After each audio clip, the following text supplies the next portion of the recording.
Another turning point, a fork stuck in the road. Time grabs you by the wrist, directs you where to go. So make the best of this test and don't. I don't know words to describe Mark. Oh. You have to describe Mark in one word. I don't want to. Okay. He's smart. Spectacular. I think it'd be potent, and I mean not just in the smelling sense, but sort of in everything that he does is potent. I feel like he's a strong man, and he does things in a big way, and that's what I get. I get potent. He's ridiculous. Insane. Hilarious. I was gonna say comical, but that's a lame one. He's funny. He's funny. He's just obnoxious. He's random. Jelly. He's sweaty. Weird. He's absurd. It's 2 words. basically. Famous with his time. You're awesome, and you're just a wonderful person, and you make everyone laugh. You're just Mark. There's really no way of describing you, in my opinion. It's just Mark. Energetic. Super. He's cuddly. Awesome, because this is what he is. He's a good hugger. There are no words that can describe. He's Mark. What is our favorite thing about Mark? His punches, because they were full of love, and some anger, but love mostly. He's the leader who's always there for us. He's always in tune, you know. I'm gonna miss him in general. You were always completely honest with us, brutally honest. It always hurt my feelings. And just kidding, I didn't. You didn't care. And I like that about you. But in a good way. No.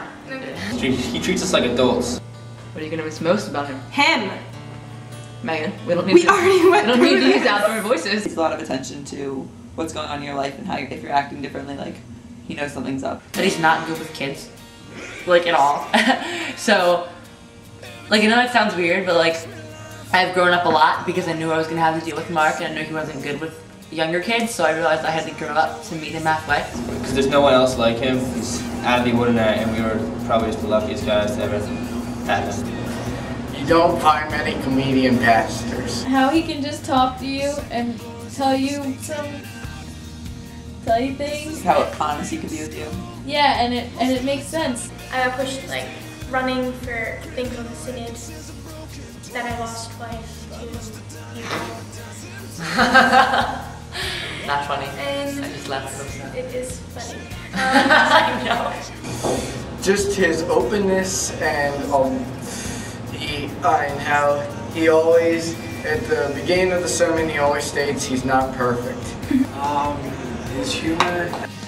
Sunday morning high fives. I'm gonna miss them the most. Probably the ability to always be able to talk to him about anything and him not judging him. And just your sense of humor, it really just lightened up every situation. I guess his humor and the way he thinks. Most people don't think. The talks. Who talks? Which talks? Like the sermons, the one-on-one talks, the Bible study. His ability to turn into a teenager when he's with us. How funny he is and how energetic he is. Your best memory.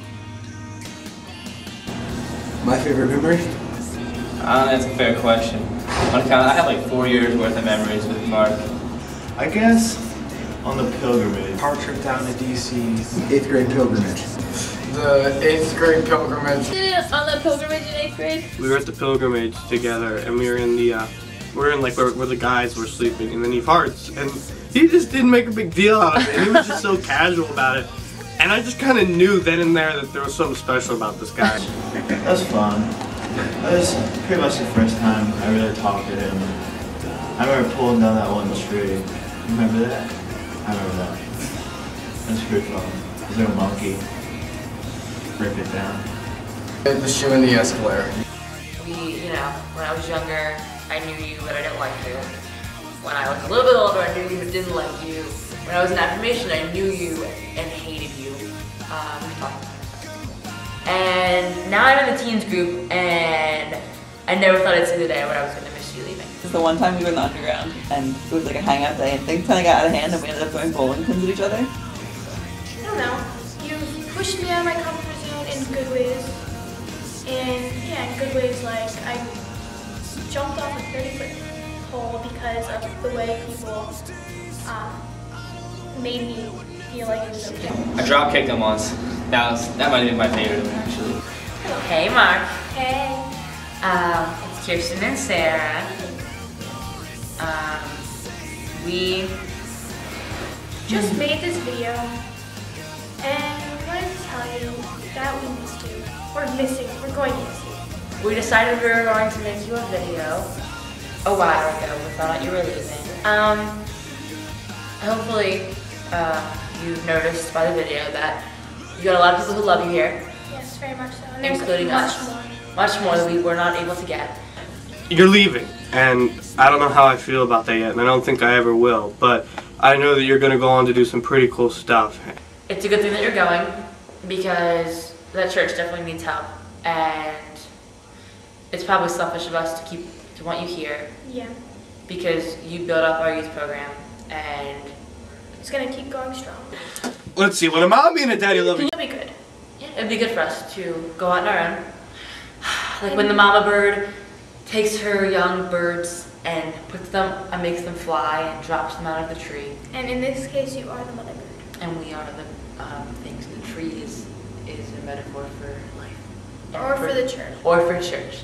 That's deep. And yeah, so Mark, you are truly an extraordinary person, and you've made us all extraordinary people, extraordinary teenagers, and that's hard to find. I kind of got the impression that you loved me the most, and I know you're not allowed to say that, but it's okay. I know from the inside, although you did hit me more than anybody else. And I'm just so happy you started with our youth group and not someone else's. We'll miss you, Mark. I'll miss you, Mark! We'll miss you, Mark. We'll miss you, Mark. I'll miss you, Mark. I'll miss you, Mark. I hope that you miss us as much as we miss you. I'll miss you, Mark. 1, 2. I'll miss you, Mark. When I get to 3, after I get to 3, say, I'll miss you, Mark. 1, 2, I'll miss you, 3. Mark. I'll miss you, Mark. I'ma miss you, Mark. I'll miss you, Mark. We'll miss you, Mark. Cool.